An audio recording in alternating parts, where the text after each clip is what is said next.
শ্রী ওলাইচণ্ডী মায়ের আজকের এই বিশেষ দিন, বিশেষ তিথিতে মেলা অনুষ্ঠিত হচ্ছে। সকাল থেকেই পুজো পাঠ, ধূপ ধুনো এবং পবিত্র বাড়ি সিঞ্চনের মাধ্যমে এই পুজো হচ্ছে। অনেকেই মানত করছেন এবং মানত করার ফলে মন্দিরের কাছাকাছি অঞ্চলে যেখানে বেশ কিছু পুজোর সামগ্রী, পুজোর উপচার, সেই উপচার কিন্তু তারা ভগবানের উদ্দেশ্যে নিবেদন করছেন। ভাবগম্ভীর পরিবেশ।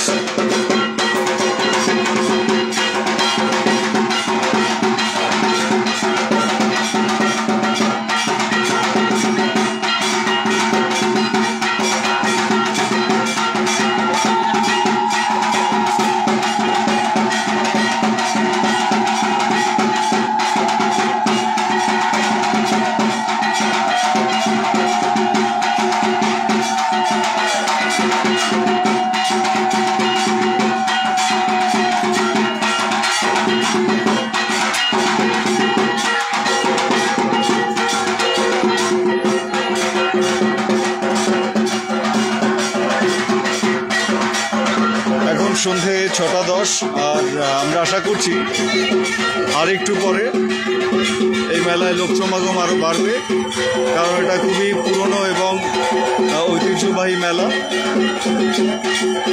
গত 2 বছর করোনার কারণে এই মেলায় সেভাবে লোক সমাগম হয়নি। এবার আশা করা যায় সেই অভাবটা বা সেই লোক সমাগমের যে খামতি ছিল সেটা পূরণ হবে।